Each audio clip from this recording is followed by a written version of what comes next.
نوح علیہ السلام کا ایک بیٹا سام تھا۔ عرب اور بنی اسرائیل اسی کی طرف منسوب ہیں۔ اسی سام کے پوتوں سے ہود علیہ السلام پیدا ہوئے۔ ان کا نسب نامہ اس طرح ہے: ہود بن عبداللہ بن رباح بن جارود بن عامر بن اوس بن ارم بن سام بن نوح۔ ہود علیہ السلام کی قوم کو قوم عاد اور قوم ارم بھی کہا جاتا ہے، کیونکہ عاد اور ارم ہود علیہ السلام کے اجداد تھے۔ قوم ہود احقاف نامی ایک بستی میں آباد تھی، اور یہ بستی عمان اور حضرہ موت کے درمیان ریت کے ٹیلوں والے علاقے میں تھی۔ عربی میں احقاف ریت کے ٹیلوں کو کہتے ہیں۔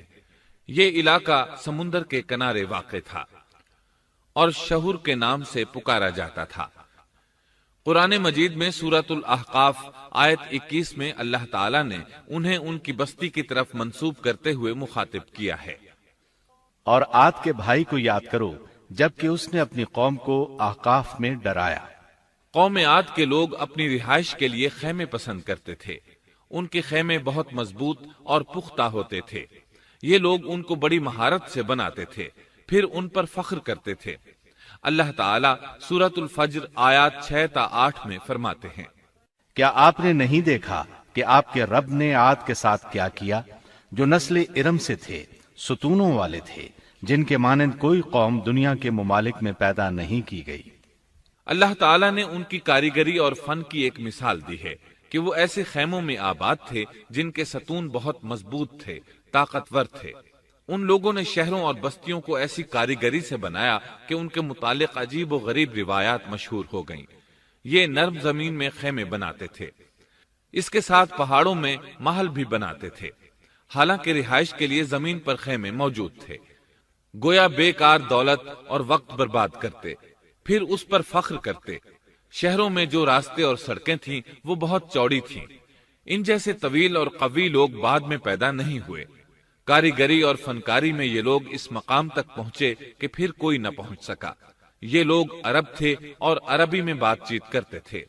ہود علیہ السلام بھی عربی تھے۔ اسماعیل علیہ السلام سے پہلے کے عرب باشندے عرب عاربہ کہلاتے ہیں۔ ان کے مشہور قبائل یہ ہیں: عاد، سمود، جرہم، امیم، قحطان اور مدین وغیرہ۔ ابراہیم علیہ السلام کی اولاد میں اسماعیل علیہ السلام کے بعد آنے والے لوگ عرب مستعربہ کہلاتے ہیں۔ اسماعیل علیہ السلام عربی نہیں تھے، کنعانی تھے۔ جب ابراہیم علیہ السلام اسماعیل علیہ السلام کو مکہ معظمہ میں چھوڑ آئے اور اسماعیل علیہ السلام نے عربوں سے میل جول قائم کیا تو ان سے عربی سیکھ لی اور اس میں بہت مہارت پیدا کر لی، یہاں تک کہ آپ کو عرب کا فصیح کہا جانے لگا۔ اہل عرب میں فصاحت و بلاغت آپ ہی سے آئی۔ رسول اللہ صلی اللہ علیہ وسلم بھی اسی انداز میں فصیح و بلیغ عربی میں بات کرتے تھے۔ طوفان نوح کے بعد جب دوبارہ لوگوں کو پیدا کیا گیا تو وہ ایک مرتبہ پھر ان بستیوں میں رہنے کے لیے چلے گئے جہاں نوح علیہ السلام رہا کرتے تھے۔ نوح علیہ السلام شام کے شمال اور ترکی کے جنوبی علاقوں میں رہا کرتے تھے۔ لوگ یہاں آباد ہو گئے۔ پھر یہاں سے کچھ لوگ فلسطین اور شام کی طرف ہجرت کر گئے اور کچھ لوگ جزیرے کی طرف ہجرت کر گئے، اور قوم عاد جزیرے کے جنوب میں آ کر آباد ہو گئی۔ اس وقت تمام لوگ توحید پر تھے۔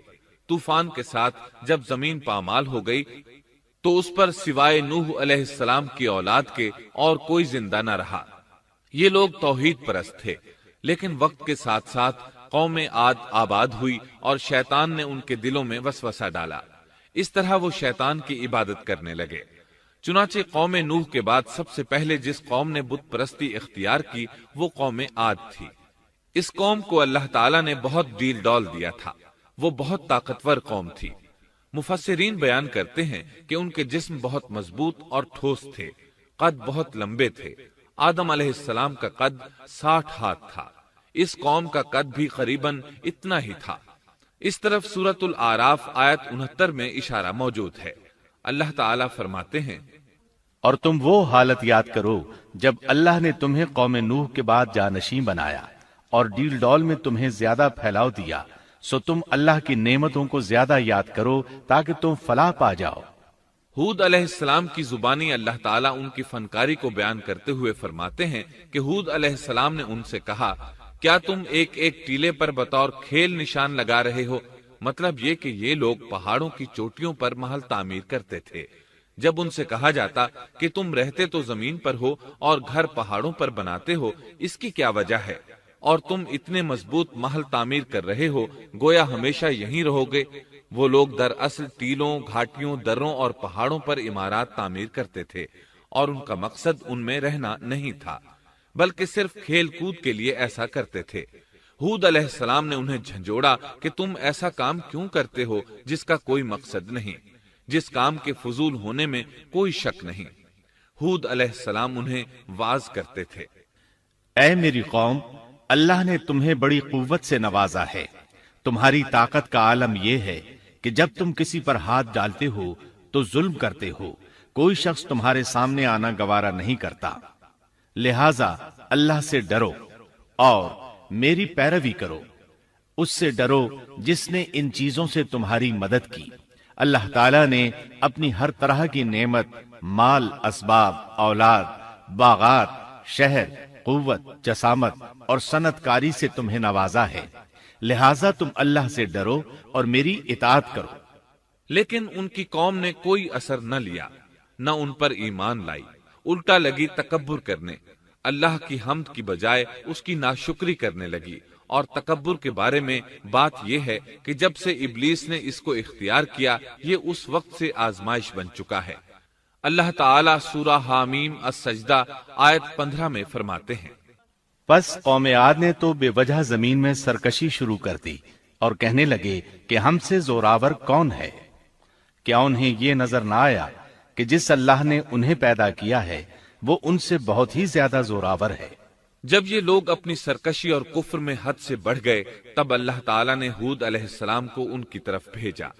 انہوں نے انہیں اللہ کی طرف بلایا اور کہا، اے میری قوم، اللہ کی عبادت کرو، اس کے سوا تمہارا کوئی معبود نہیں۔ کیا تم ڈرتے نہیں؟ قوم کے کافر سردار کہنے لگے، ہم تو دیکھتے ہیں کہ تو نری بے وقوفی میں ہے، ہمارے خیال میں تو جھوٹا ہے۔ اس پر ہود علیہ السلام نے فرمایا، میری قوم، میں بے وقوف نہیں، میں تو تمام جہانوں کے پروردگار کی طرف سے بھیجا گیا ہوں، تمہیں اپنے رب کے پیغامات پہنچا رہا ہوں، اور ہوں بھی تمہارا دلی خیر خواہ اور امانت دار۔ کیا تم اس بات سے تعجب کرتے ہو کہ تم میں سے ایک شخص کی معرفت، اللہ کا ذکر تم تک پہنچا کہ وہ تمہیں خبردار کر دے؟ تم اللہ کی اس نعمت کو یاد کرو کہ اس نے تمہیں قوم نوح کے بعد خلیفہ بنایا اور ڈیل ڈول میں تمہیں زیادہ پھیلاؤ دیا۔ تم اللہ کے احسانات کو یاد کرو تاکہ فلاح اور نجات پا جاؤ۔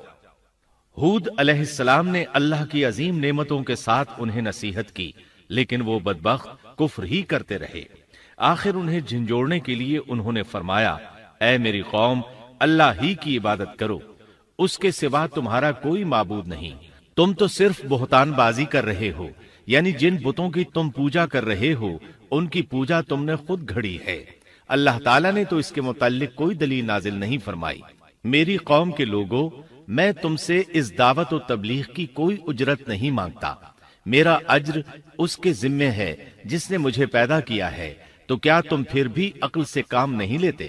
اے میری قوم کے لوگوں، اپنے رب سے گزشتہ گناہوں کی معافی طلب کرو، آئندہ گناہوں سے توبہ کرو، تاکہ وہ برسنے والے بادل تم پر بھیج دے اور تمہیں طاقت میں اور بڑھا دے، تاکہ تم گناہگار ہونے کے باوجود روگردانی نہ کرو۔ ہود علیہ السلام مسلسل انہیں دعوت دیتے رہے، لیکن وہ ظالم قوم نوح کی طرح ان کا مذاق اڑانے لگی اور کہنے لگی، ہمارے خیال میں تو بے وقوف ہے، اور شاید تو ہمارے کسی معبود کے بڑے جھپٹے میں آ گیا ہے، تو ہمارے بتوں کو برا کہتا ہے، اس لیے ان میں سے کسی کی مار تم پر پڑی ہے، اسی لیے تو ذہنی مریض بن گیا ہے۔ وہ ظالم لوگ چونکہ آخرت پر ایمان نہیں رکھتے تھے اور دنیا میں خوشحالی کی زندگی بسر کر رہے تھے، اور تھے بھی اپنی قوم کے سردار، اس لیے اپنے ماتحتوں سے کہنے لگے، یہ تو تم جیسا ہی انسان ہے، وہی کچھ کھاتا ہے جو تم کھاتے ہو، اور پیتا بھی وہی کچھ ہے جو تم پیتے ہو۔ اب اگر تم نے اپنے جیسے انسان کی اطاعت قبول کر لی تو سخت خسارے میں رہو گے، کیا یہ تمہیں اس بات سے دھمکاتا ہے کہ جب تم مر کر خاک اور ہڈیاں بن جاؤ گے تو پھر زندہ کیے جاؤ گے؟ ہرگز نہیں، یہ بات امکان سے باہر ہے جس کا وعدہ تم سے کیا جاتا ہے۔ یہ زندگی تو صرف دنیا کی ہے، ہم مرتے جیتے رہتے ہیں، ہم پھر نہیں اٹھائے جائیں گے۔ یہ تو وہ شخص ہے جس نے اللہ پر جھوٹ باندھا ہے، ہم اس پر یقین کرنے والے نہیں۔ ہود علیہ السلام انہیں دعوت دیتے رہے یہاں تک کہ ان کی قوم نے واضح طور پر کہہ دیا کہ آپ ہمیں واز سنائیں یا نہ سنائیں، ہم تو اپنی روش نہیں چھوڑیں گے، یہ تو پرانے لوگوں کا دین ہے۔ اس طرح قوم انہیں مسلسل جھٹلاتی ہی رہی۔ آخر ہود علیہ السلام نے بھی انہیں کھلم کھلا دھمکی دی اور فرمایا، لوگوں سنو، میں صرف تمہیں ہی نہیں اللہ کو بھی گواہ بنا کر اعلان کرتا ہوں کہ اللہ کے سوا جس کی عبادت ہو رہی ہے میں ان سب سے بری طرح بیزار ہوں۔ اب تم ہی نہیں اپنے ساتھ اوروں کو بھی بلا لو اور اپنے ان سب جھوٹے معبودوں کو بھی بلا لو، اور تم سے جو ہو سکے مجھے نقصان پہنچا دو، مجھے کوئی مہلت نہ دو، نہ مجھ پر ترس کھاؤ۔ یہ فرمانے کے بعد انہوں نے اللہ سے دعا کی، اے پروردگار، ان کے جھٹلانے پر تو میری مدد فرما۔ اللہ کی طرف سے آپ کو جواب ملا، یہ تو بہت ہی جلد اپنے کیے پر پچھتانے لگیں گے۔ اللہ کے نبی کا انکار کرنے، اس سے بغض رکھنے اور اس کا مذاق اڑانے والوں کا انجام کیا ہوا؟ اللہ نے انہیں ایسے زناٹے کی آندھی سے تہس نہس کیا کہ جس کی تاریخ میں مثال نہیں ملتی۔ اللہ نے ان سے بارش روک لی، اس سے خشک سالی کی کیفیت پیدا ہو گئی، درخت اور پھل ختم ہو گئے، وہ لوگ بارش کی خواہش کرنے لگے۔ اسی حالت میں ایک دن اللہ نے انہیں عذاب دینے کا ارادہ فرمایا۔ انہوں نے دیکھا ایک سیاہ بادل ان کی طرف بڑھ رہا ہے، خوشی سے اچھلنے لگے، کہنے لگے یہ بادل ہم پر برسنے والا ہے، جبکہ ان کا خیال غلط تھا۔ دراصل ابر کی صورت میں یہ وہ قہر الہی تھا جس کے آنے کی وہ جلدی مچا رہے تھے۔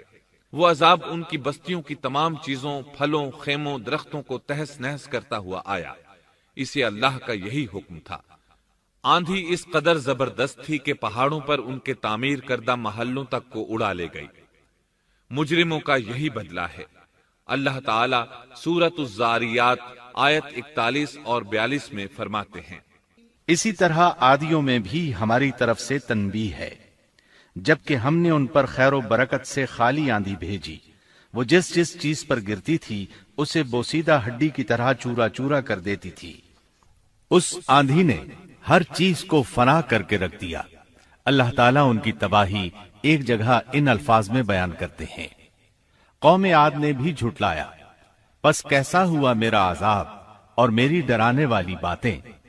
ہم نے ان پر تیز و تند مسلسل چلنے والی ہوا ایک لگاتار منحوس دن میں بھیج دی، جو لوگوں کو اٹھا اٹھا کر دے پٹکتی تھی، گویا کہ وہ جڑ سے کٹے ہوئے کھجور کے تنے ہیں۔ پس کیسی رہی میری سزا اور میرا ڈرانا۔ یقیناً ہم نے قرآن کو نصیحت کے لیے آسان کر دیا ہے، پس کیا ہے کوئی نصیحت پکڑنے والا؟ ایک تیسرے مقام پر اللہ نے ان کی ذلت اور رسوائی کا ذکر یوں کیا ہے، قوم عاد بے حد تند اور تیز ہوا سے غارت کر دی گئی۔ وہ ہوا ان پر برابر لگاتار 7 رات اور 8 دن تک اللہ کے حکم سے چلتی رہی۔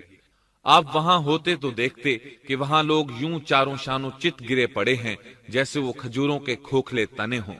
کیا ان میں سے کوئی بھی آپ کو باقی نظر آ رہا ہے؟ ہود علیہ السلام کو اللہ تعالیٰ نے اپنی رحمت سے نجات دی۔ باقی تمام جگہوں پر تباہی تھی، لیکن جس جگہ ہود علیہ السلام اور ان کے ساتھی تھے اس طرف یہ ہوا پھٹکی بھی نہیں۔